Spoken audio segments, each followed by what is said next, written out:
Welcome, everybody, to the recap show and the early look at pricing. This is Fantasy Football Today, DFS. I am Sia Nejad, your host. And again, this recap show, we recap some lineups from last week, kind of teaching moments for myself and for everybody listening. But we also look at early pricing, and we're going to actually reverse the order this year. We're going to look at early pricing first because I know everybody wants to take a look at maybe some possible stacks. I know it's only a Tuesday, but that's what we're going to do. We're going to look at stacks. We're going to look at correlations. We're going to look at QB, running back, wide receiver, and tight end before we do anything. But I got to touch on the New York Jets. I've got my green on. I was just talking to today's producer, Zach Brook, who you all know. He's got some Garrett Wilson stock in. And I got to tell you, this is just one of those moments in football where you just, no matter whether you're a Jets fan or not, you just feel bad for everybody involved. As far as from the fantasy implication standpoint, I still think Garrett Wilson is going to get his touches. Certainly, touchdown equity is down a bit. I think Breece Hall, I think he looked really good. I'm not really a big Dalvin Cook guy this year, but I think there's a lot to consider. I mean, I would say Breece Hall and Garrett Wilson are the only guys that I would have any interest in, whether it's DFS, redraft, or otherwise. But tough sailing. Good job, New York Jets, for winning that game. Negligence on the part of the Buffalo Bills in terms of not getting out of there with a win. But I just wanted to touch on the Aaron Rodgers thing. Hopefully, he decides to rehab and come back next year for the New York Jets. He's 39 years old. He'll be in his 40-year-old season. We know Tom Brady did it for a few years after that. So hopefully Aaron Rodgers will suit up again for the New York Jets. Well, listen, we're suiting up again for week 2. So before we actually pull up the board, the DraftKings board, I do want to touch on some of the higher totals that we're going to have in week 2. And we've got plenty of high totals, more games to consider on the week 1 main slate than we had last week. I'll start with the Ravens and Bengals. It's a 46.5 point total. That's not a game I'm super intrigued by as of right now, but we'll see. Mike McClure is going to be on our game-by-game breakdown on Friday. Maybe he can convince me. We got the Chiefs and Jaguars. It's a 51-point total. By the way, little side note, Patrick Mahomes' birthday is on the date of this game. So just throwing that out there if you want to play that birthday narrative. He'll be playing at Jacksonville on his birthday. Again, 51-point total. Raiders at Bills. I think that's intriguing for multiple reasons, mostly because the Bills fell flat on their face yesterday in New York. That's a 47.5-point total. Then we've got the Seahawks and the Lions, a 49-point total. And then finally, the Chargers and Titans, a 46-point total. Now, those aren't all the games on the slate. Those are all the games that have a total of 46 or higher. I'll note that the afternoon slate, because we have 2 Monday night games, the afternoon slate, it's only 3 games deep, and they're all really low totals. And I got to say, if we're going to when we look at the recapping of the lineups, I do have an afternoon slate to show you all. And I think the afternoon slate is going to be really interesting, not just this week, but every week moving forward. I think it's something you all might want to touch on, get some comfort level with, because I think that's a softer slate. And you'll see how I cashed in the afternoon slate for week 1, and it wasn't really that impressive of a lineup, in my opinion.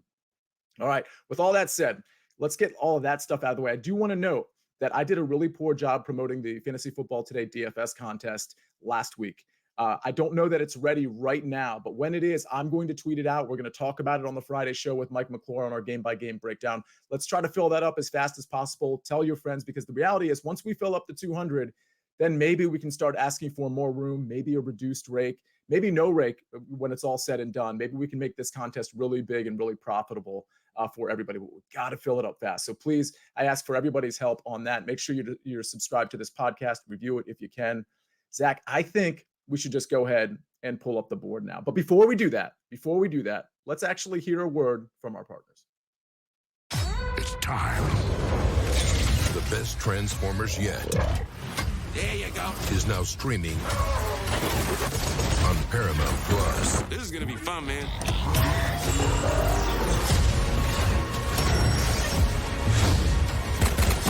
Now that's top tier manifestation.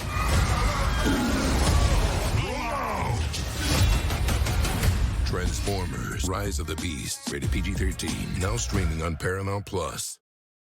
We are back. This is Fantasy Football Today, DFS. And again, Zach, oh, by the way, Zach and I have something in common. I'm going to pull him up at the end of the show here because we're both Washington fans. And I got to say, I thought that was going to be an easy win for us. I did really well on the Sportsline app. I went 4-1. The one game I lost was the Bills last night on official plays, but I didn't have Washington as an official play, but I did think they were going to cover the 7. That was a little scary, but Anyway, I do want to get Zach's opinion on that game and the future for Washington behind a formidable defense and a questionable offense. But forget about that. Washington plays. We're not going to be playing that game, I don't think, this week. Let's pull up the QBs up on DraftKings. And they're led by, listen, the most expensive guy. It makes sense, right? It makes sense that it is Patrick Mahomes at 8,300. I think the problem we run into when it comes to the Chiefs, and honestly, the team he plays is Jacksonville. I think it's a problem for Jacksonville, too, in terms of who do you pair Patrick Mahomes with? And so just leading with Patrick Mahomes, I think he's going to be somewhat popular. I think Kelsey is going to play week 2. We don't have official confirmation on that, but that's the way it's trending. So if you want to do a Mahomes-Kelsey stack, you're more than welcome to do that. It's very expensive. I think Mike McClure will probably be leaning in that direction if history is any indication there. I like Mahomes. I just don't think if I'm only doing, let's say, 3 stacks, I'm not sure I'm getting there with Mahomes on that one at 8,300. So listen, I do think this is going to be a high-flying game. I do think the over probably comes in. I'll note that not only is Kelsey probably going to be back, but Chris Jones is going to be back on the defensive side. That does impact the other side of the ball. With that said, I scroll down or I look down and I see Trevor Lawrence at 6,700. I'm not really a Trevor Lawrence guy, but that connection to Calvin Ridley looked pretty legit. I think a double stack is in play. Trevor Lawrence to Calvin Ridley, maybe Evan Ingram, who got a pretty solid, target usage. I think he had 5 targets, caught 4 of them. I think Trevor Lawrence is definitely in play against Kansas City's secondary. Looking at his game log here, 24 of 32. I mean, it was kind of a weird game with Indianapolis. I think this is going to be a much different flow.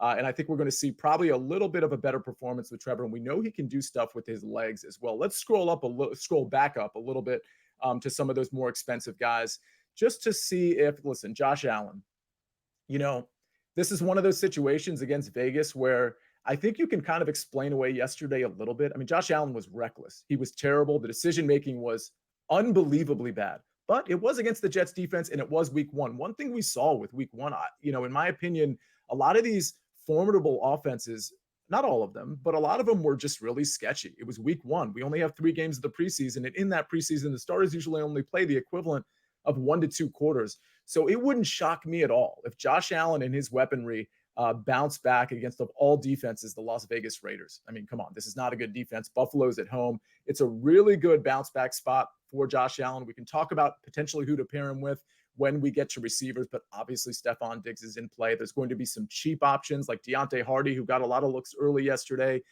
Dawson Knox got some looks. Dalton Kincaid got some looks. So James Cook is another guy who got some looks in the passing game specifically. So between Mahomes and Josh Allen, I think I'd actually prefer Josh Allen there. We see Lamar, we see Justin Fields here. I'm not super interested in these games. And I say that just noting the following. I can't stack every game, right? So, I mean, I can't say I like everybody. So certainly Jackson's intriguing to me. I don't know that I'm going to get there with him. Justin Fields, a little intriguing to me as well. A guy who has been on this show in our offseason series, Sticks Picks, noted something about Fields that he was a little intrigued by him. So, we'll wait and see. I'd like to see if Mike McClure is interested in that as well. Justin Herbert at Tennessee. I got to be honest with you. I think Tennessee slows that game down. I think Tennessee is live to score some points there too. I think even though Tajay Spears got a lot of run for Tennessee, I think this could be a nice Derrick Henry spot, knowing what the Dolphins did both on the ground and through the air against the Los Angeles Chargers. So not really interested in Justin Herbert, but I mean, I think a Tannehill punt is, I don't know, if you're in a huge GPP, I think that's potentially in play. We can scroll down a little bit. Again, Burrow's in play. I might not be on that Baltimore-Cincinnati game in general. Maybe some pieces here and there, like a Zay Flowers, for example. But I just don't think that's a game that is going to be leading for me from a stacking standpoint. As we get down here, listen, Anthony Richardson, extremely intriguing.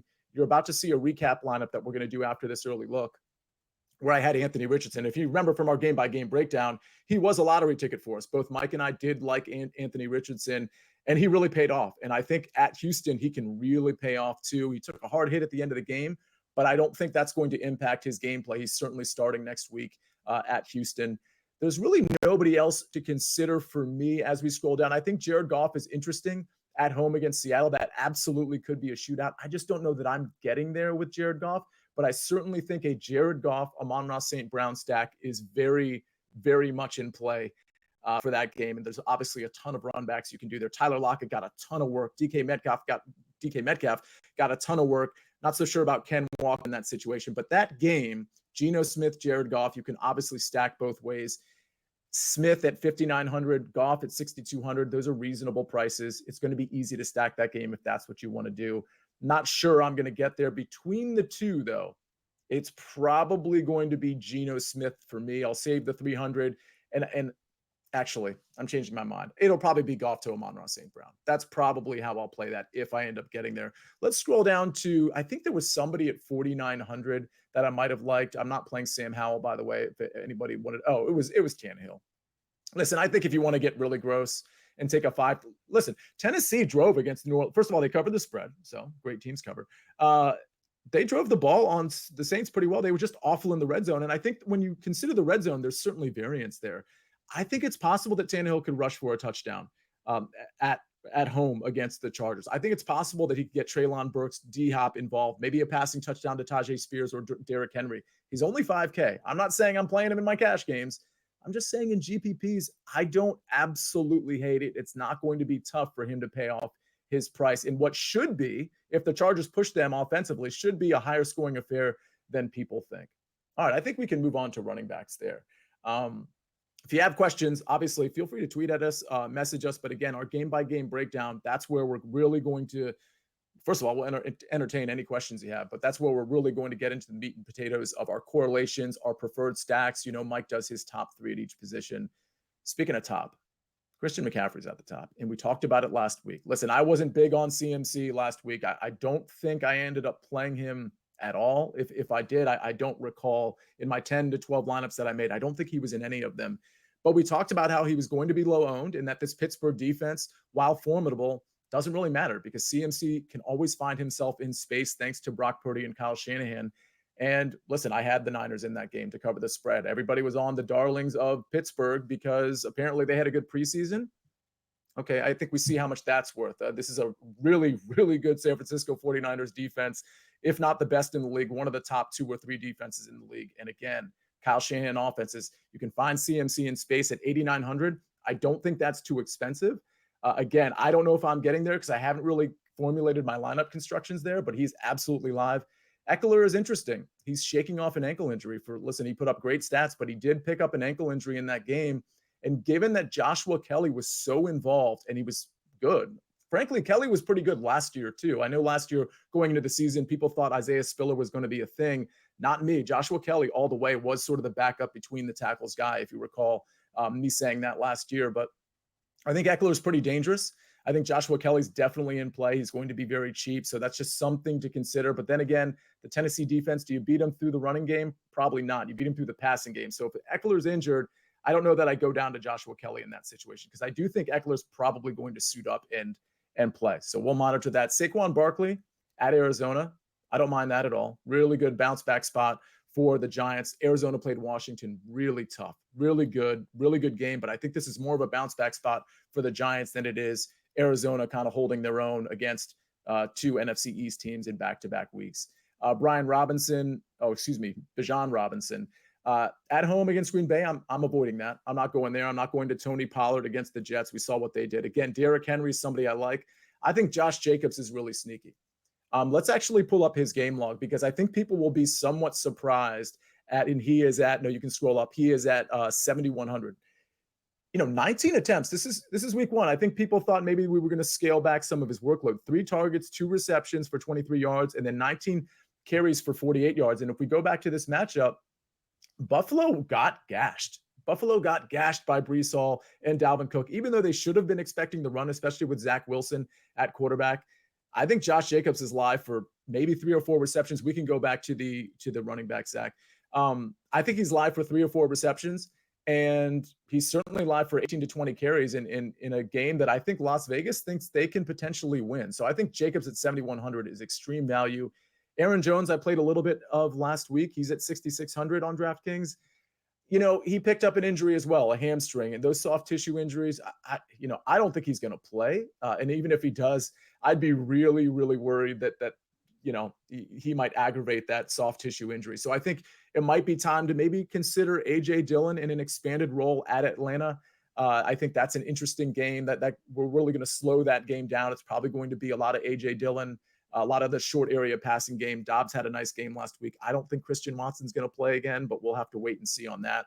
As far as the 6,300 and below, I think Jahmyr Gibbs is interesting, notably more expensive than David Montgomery, who is 5,800. But I think Gibbs has that big playability. His usage could have been a little bit better, but he's at home in the Detroit Dome against Seattle. I think we're going to see Jahmyr Gibbs sort of ramp up his usage a little bit, and I do think he can get loose against the Seattle defense.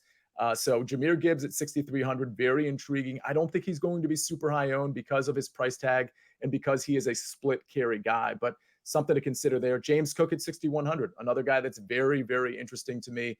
The usage I absolutely loved. And honestly, if it wasn't for that Jets defense, which was flying around, there would have been a few occasions where James Cook would have gotten loose. And for the record, not only did Josh Allen throw 3 interceptions, but James Cook was pretty open. I believe it was a wheel route. He was just running down the sideline, and all Allen had to do was lead James Cook. And I believe that game would have turned into, instead of 13-3, maybe 20-3.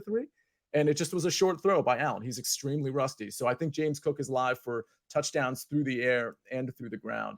As we scroll down, not super interested in this 5K range. Dameon Pierce fell flat on his face. We kind of predicted that. Kenneth Walker, we thought he might have a good game last week. Not a great game from him. Khalil Herbert, a lot of his carries, a lot of his usage was kind of taken by Roschon Johnson, who I think is interesting. Javonte Williams at home against Washington, not super interested there. Let's scroll down a little bit, see if we can find somebody else that's cheap in this running attack. There's Joshua Kelly at a flat 5K. At Tennessee, I don't hate the play. I mean, it's good savings. There's Roschon Johnson at 4,900. He's interesting. Oh, here we go. Justice Hill at Cincinnati. So here's what I'm going to do with Justice Hill. He's going to be chalky. Don't forget, unfortunately, there wasn't only one Achilles injury this week. J.K. Dobbins also ruptured his Achilles, and hopefully we'll see him on the field again. Some of these guys just have tough luck with injuries. It's just the NFL can be such a brutal sport just from a bad luck standpoint. Sterling Shepard comes to mind, where he can't stay on the field and he has like horrific injuries every time he gets hurt. But I think Justice Hill is probably the piece I'm going to pull from this game. I may correlate it with somebody on the other side. I may even play Justice Hill with Zay Flowers, no Lamar Jackson, just because those are going to be cheap pieces for me to get in a game that does have a high total. And then maybe on the other side, I go right back to Chase. So it's not a game I'm stacking necessarily, but I am pulling a few pieces from the game. Justice Hill, Jamar Chase, and Zay Flowers. They are relatively cheap options when you combine them together. Obviously, Jamar Chase is going to be expensive, but the other two options, very cheap. I think that's where I'm getting live in this game, and I'm fading Burrow and Lamar Jackson. Scrolling down a bit, I don't think there's anybody else. I think Zach Moss is interesting. He should be back in week 2, but even if he is, I think you have to ask yourself the question, what's his workload? Now, it's a nice matchup at Houston, but does he get a full complement of carries coming off a broken arm? Is he in shape? I mean, how much is he protecting that arm? How much can he hold the ball, when he's switching hands, like that broken arm, like what kind of brace is on there? I think those are questions you have to ask. So as appealing as the 4,700 looks against a terrible Houston rush defense, you do have to ask yourself the question, even though Deion Jackson was horrible, does Evan Hall get some carries? Does Deion Jackson get some work? How much work does Zach Moss get? So we'll have to maybe wait and read the tea leaves, maybe read some beat reporter stuff as we get to our game-by-game breakdown on Friday. But I'm not super stoked to play Zach Moss. Let's be honest about Zach Moss, too. He's not exactly dynamic. So if he's splitting carries with one or two other backs, does he get there for you? Tajay Spears is interesting at 4,600. A ton of usage. This guy is legit, man. Like, he is a rookie. He is absolutely legit. He is very dynamic. If we can anticipate another, listen, let's actually click on his game log because I think it's going to surprise some people in terms of his touches. Tajay Spears had, only 3 rushes for 27 yards, but 4 targets, 1 reception. I could have sworn he had more production than that. Clearly, I'm wrong there. Still 4 targets, 3 attempts. Let's see if that grows a little bit in week 2. Again, I thought the production was a little bit more from Tajay. Wrong about that, but I think he's at least interesting against the Chargers of all teams. Let's think of Tajay Spears as like a discount Jahmyr Gibbs, where you have David Montgomery. He's going to get the lion's share of the carries. He's going to get the carries inside the 5-yard line, maybe even inside the red zone to a large degree. But Tajay Spears will be utilized, especially when you consider that the Tennessee Titan weaponry is really lacking. Like Treylon Brooks, we're not sure what he is. He's certainly not experienced. D-Hop, we're not really sure what he is anymore. D. Henry, we know what he is. I just think Tajay Spears is one of those guys you have to exploit his versatility, his talent, his agility, his speed. And I do think Tennessee is going to start to do that. All right, let's move over to the wide receivers. And again, we're going to finish up with wide receivers and tight ends, and then we're going to take a quick look at some of my lineups from last week. And Stefon Diggs, listen, he had a nice game. I think he's going to have another nice game. I thought obviously Josh Allen kind of force-fed him a little bit, and I don't know that helped the Bills long-term. Stefon Diggs made a ton of great catches. I do think he's live in this one. I think a Josh Allen to Stefon Diggs stack is live. It's extremely expensive, so I'm not 100% sure I'm going to get there. I think he'll play Josh Allen naked potentially because he has so many receivers that he spreads it around to. I think you can play him with some cheaper pieces potentially and hope you get there with a Deontay Hardy, for example, with a James Cook, kind of like that Justin Herbert, Austin Eckler situation where you're just trying to grab all of the points. And what I mean by that is you're trying to grab all the points that are the passing points from the quarterback, and in this case, it would be Josh Allen, and all the rushing points, and you're hoping Damian Harris doesn't really get much, and you're getting the production from James Cook through the running game, of course, by playing him, but also through the passing game with Josh Allen. So that might be the way to play that. Amon-Ra St. Brown, I absolutely love at 7,800. So I'm going to try to find a way to probably, even though Jamar Chase has a tough matchup, I'm probably going to try to find a way, and we see here Amon-Ra St. Brown, 6 of 8 targets, 71 yards, and a touchdown. I expect the usage to be even better against Seattle, considering Detroit is at home. I expect the production to be even better, even though it was great last week. I'm going to find a way to get Chase and Amon-Ra St. Brown in the same lineup. And I understand it's a tough spot for Chase, but I feel like ownership will be depressed a little bit after what we saw last week, knowing that the Baltimore Ravens, it's a formidable defense overall. Those two could, I think, both go off. As we scroll down here, I think Devontae Adams is interesting. Not sure I'm going to get there. I mean, I think, if anything, when you're trying to exploit Buffalo, I think it's through the running game. Their secondary is finally healthy. They've got all their guys. Adams is matchup proof, and he's only 7,600, so I don't hate it. I'm just not in love with it. I'm more in love with Calvin Ridley in that highest total game, Kansas City at Jacksonville. DK Metcalf is obviously in play. 7,000 is too cheap for DK Metcalf. Let's tell you that right now. DK Metcalf in a high-scoring game. This is a game. It's not really sexy in my opinion, in the sense that Geno Smith and Jared Goff are not running quarterbacks. But I feel like, what you do want to look at too is the concentration of targets. And we know, even though JSN, Jackson Smith and Jigba, is on this team, and Charbonnet might get some targets too in the backfield, it really is the DK Metcalf and Lockett show. And Lockett, we see it at 6,100. That's super cheap too. So a Geno double stack is in play with perhaps an Amon-Ra St. Brown run back. You could even just absolutely slam this game and throw in Jahmyr Gibbs. Like, you can afford all of these things because the quarterbacks are pretty cheap and these receivers are super low priced. T. Higgins, I don't think I'm throwing the dart there against Baltimore. I'd just rather pay up for Chase. Again, I mentioned Lockett. 6,100 is a good price. Godwin, I think 6,000 is a pretty good price there. We can scroll down a little bit. I'm not playing Gabe Davis, not playing Brandon Ayuk. Christian Watson, I can't expect him to be healthy, whether he's on the field or not. Terry McLaurin, no. Like, none of these guys, DJ Moore, I think is interesting. If you anticipate, hey, nobody's going to play DJ Moore for obvious reasons, what he did last week, and nobody's going to play Justin Fields. And even though I normally like to play Justin Fields naked, maybe a stack is in play against the Tampa Bay defense that isn't super formidable. I think that stack is in play. I don't know if I'm getting there or not, but I do think it's in play.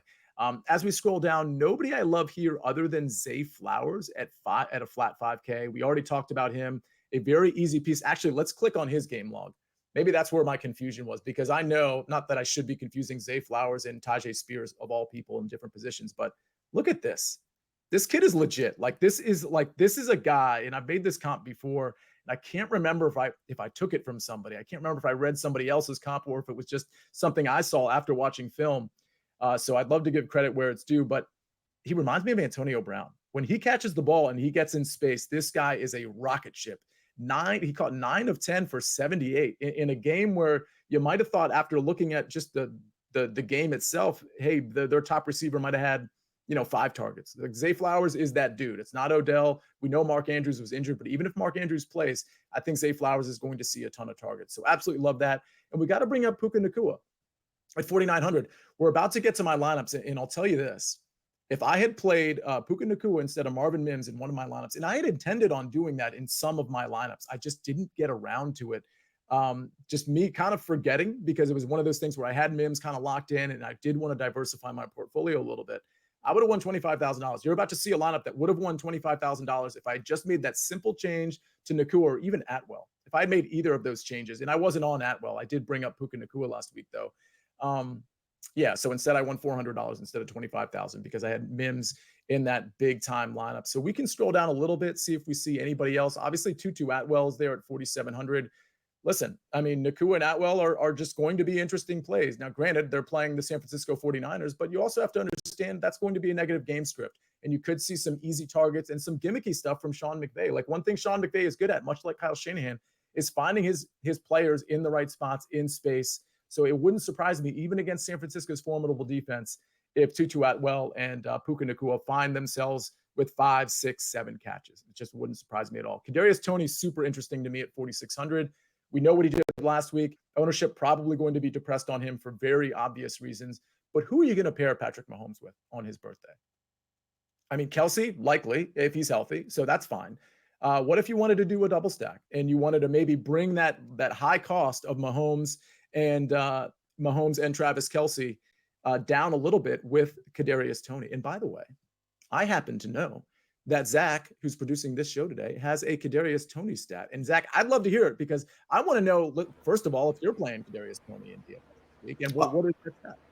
I mean, if he's going to have a bounce back week, it's this week because no one's playing him. No one's playing him in season long. No one's playing him in dynasty. No one's probably playing him in DFS. Most people probably, especially if you have him on your roster, you're cutting him. But interesting stat. It's not a great stat, but it's a real stat. He outscored Drake London and T. Higgins last week. That's amazing. Yeah, he had one. They had 0. So I buried him on Twitter. Obviously, a lot of drops, wasn't great. Talked a lot of smack in the offseason on Twitter. Was not a great game, nationally TV game, but you got to give him the benefit of the doubt. A lot of guys didn't show up this week, and he at least got you 1 point.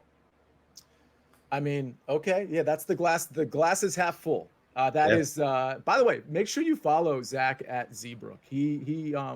He's got some good stuff that he puts out there. And he does some stuff from the main Fantasy Football Today account. Again, I implore everybody I think everybody who watches this probably already follows Fantasy Football Today, probably already follows you, Zach, at Zbrook. But also make sure you subscribe to this show, the podcast version of this show, so you can listen to it at any time.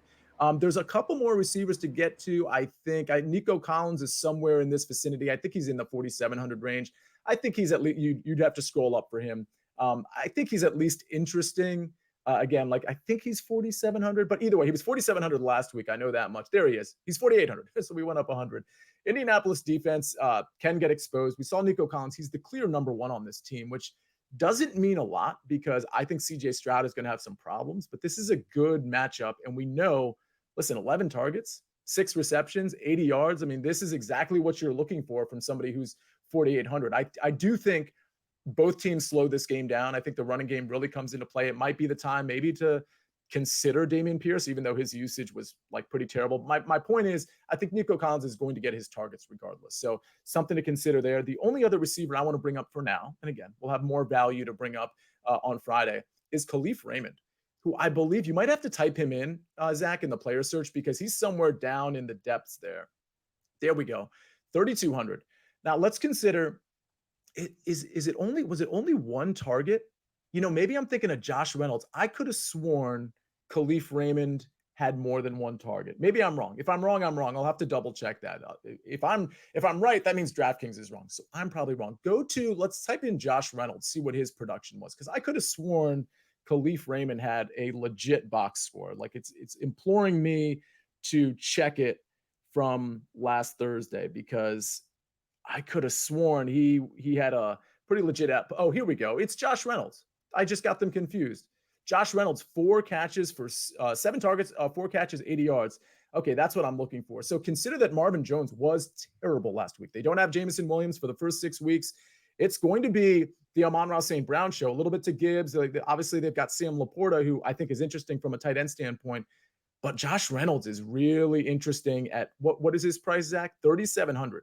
In a high-scoring game, that's a really good way to get cheap here. Jared Goff, not a running quarterback. What does that mean? It means you probably want to stack him with 2 receivers. You don't have to, But if you were going to stack a quarterback with two receivers, you generally want to do it with the non-rushing quarterbacks, because it's very likely that if the non-rushing quarterback like a Jared Goff is going to get there, he's going to get there, like when I say get there, I mean like 350 passing yards, 4 touchdowns. He's probably going to get there with 2 of his pass catchers. So I think you could pay up for Amon-Ra St. Brown, you pay medium for Jared Goff, and you pay down for Josh Reynolds. It allows you to do a lot. You can bring back DK Metcalf if you want, maybe just one bring back. Maybe you bring back 2 with Tyler Lockett. I'd probably just bring back 1. And then it kind of opens up the world to you to do whatever you want, or almost whatever you want at some of the other positions.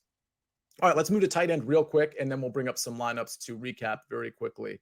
Travis Kelce, like let's see if he's healthy. If he is, 7,600 is certainly a reasonable price. It's a high scoring game. The Mahomes Kelce stack is obviously in play. I'm very curious to see what Mike McClure says about that at 11 o'clock Eastern Standard Time on Friday, which is our game by game preview. By the way, 11 o'clock EST every single Friday from here on out. Me and Mike do our game by game breakdown, which again includes his top 3 and our cheat sheets. And Evan Ingram, I think he's a piece that you can get in this game very cheap. Let's look at his box score real quick. I think he caught 4 or 5 targets last week, and he had it was a modest amount of yardage, but it was still pretty decent production. I think he could go off a little bit for Jacksonville, especially if you wanted to maybe double stack Trevor Lawrence. I think Ridley and Ingram are certainly in play. Dalton Schultz, I think, is really interesting. Dalton Schultz had a flat 4K. He is an absolute target monster for CJ Stroud. They paid him the money to come over here and be a target monster, and that's exactly what he was in week 1. So I expect more of the same. 4,000 is a very reasonable price for Dalton Schultz, who could find the end zone this time. And Sam Laporta, another guy who got a ton of usage, and Seattle doesn't defend the tight end well at all. So I just think Schultz and Laporta are some of the cheap options that I like. And then Cade Otton is another guy. He's down there, I think, in like the 3,300, 3,400 range. Cade Otton's certainly very formidable, at least just from a production standpoint. Where is he? He is right there at 3,100. I mean, that is a really, really good cheap option, in my opinion. So somebody to consider. I see Dawson Knox down there at 3,100. He got way more usage than I expected. I thought a lot more targets would go to Dalton Kincaid. They both ended up getting some targets, but Dawson Knox at 3,100 against the Raiders, I don't know if I'll get there, but I certainly don't hate that. All right. Well, before we do our recap, I've got 3 lineups to show you. One of them is a cash lineup, and it's not even a very good cash lineup, but it cashed. And the point is, and we've been stressing this, me and Mike, early in the season, the money, there's a lot of casual money in here, and it's just very soft. It's going to be a lot more efficient. It's going to be a lot harder to cash in these cash games when we get to, let's say, week 8, week 9. But weeks 1, weeks 2, week 3, like those are the weeks to really maximize the cash game. So we're going to look at a cash game. We're going to look at an afternoon slate tournament, and we're going to look at just a regular main slate GPP. But first, we're going to hear a word from our partners. Wake up to football highlights and news from around the world with the one and only Morning Footy team. Rise and shine, football fans. Welcome to Morning Footy. Start your all-day football craze with Morning Footy, part of the all-new Golazo Network. And we are back, Fantasy Football Today, DFS. This is your recap show, which we haven't done yet, but it's also your early look. We'll be doing an early look at stuff I like, but just pricing you might like too, some value, things of that nature, some correlations that I like. So we just did that part. Let's finally get to the recap that I've been talking about. Let's pull up the first lineup. I did, I think it was maybe 12 different lineups last week, and this is one of them. So this is the afternoon slate. And the reason I brought this up, this one did really well. It was a $100 entry, I believe. And I won 400 here. The reason I bring this up is because I don't think there was much to this. And this is where I really want to implore everybody. Listen, you don't have to just do the main slate. You just don't have to do that. You can do the early slate, which last week was 8 games, and the afternoon slate was 5 games.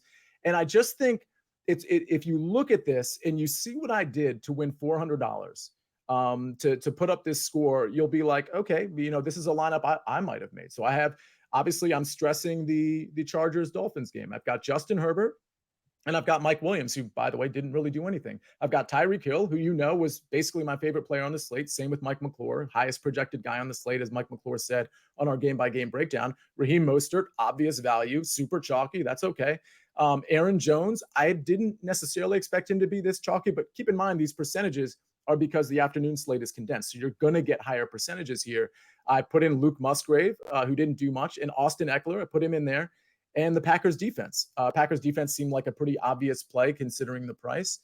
And listen, there's nothing special here. Aaron Jones is correlating him with the Packers. Like, that made a lot of sense to me. I got all the pieces I wanted from the Chargers Dolphins game. I threw in Marvin Mims, who did nothing.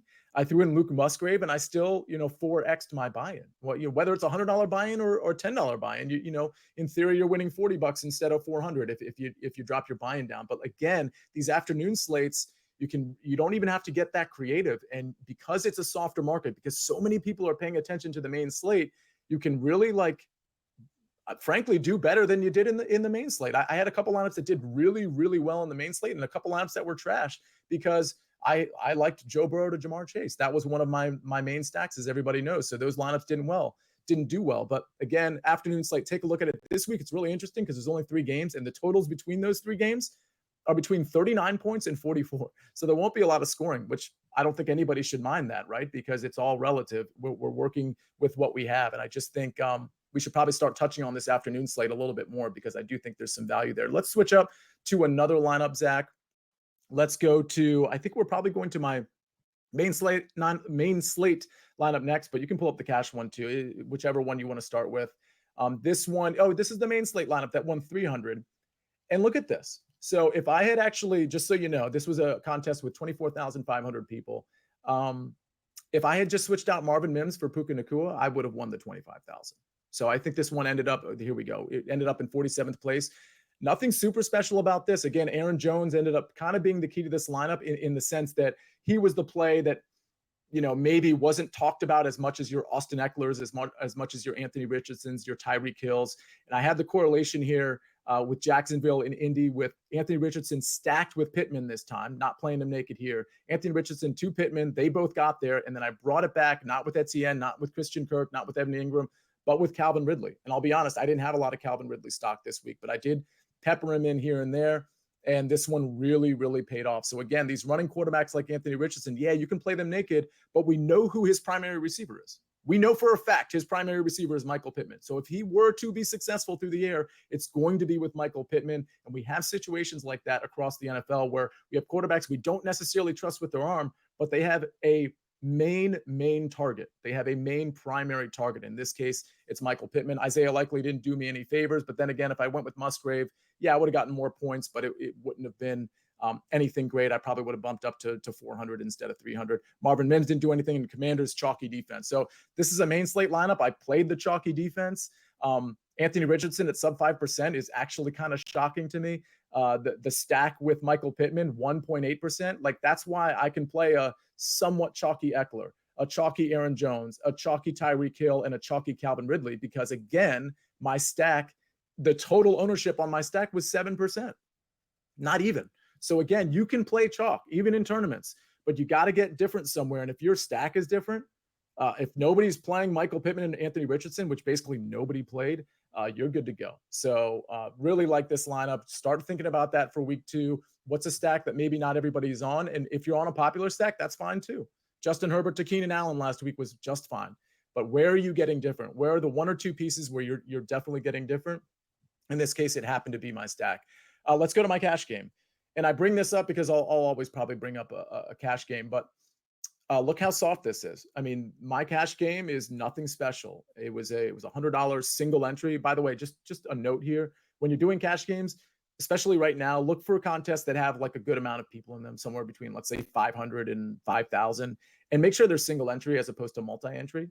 Just throw in a single entry here. Again, this is nothing impressive about this. I have Justin Herbert and Austin Eckler. So that was one of those situations I was referring to early where I just took all the points from that game. I just sort of guaranteed myself all the points from that game. The passing points through Herbert, the rushing points through Austin Eckler. Ironically, Joshua Kelly got a lot of work too, but Eckler, because of that connection with Justin Herbert, I ended up getting a ton of points from that. Deion Jackson, pretty terrible. He had 2 fumbles in that game. Almost scored a touchdown at the end of the game and got stopped, I believe, at the 2-yard line. Tyreek Hill was amazing. Jaden Reed didn't do anything. Jamar Chase didn't do anything. Isaiah likely didn't do anything. Raheem Mostert, no fire emoji there. Commanders defense. So what am I telling you right now? Am I telling you this is a good lineup? Nope.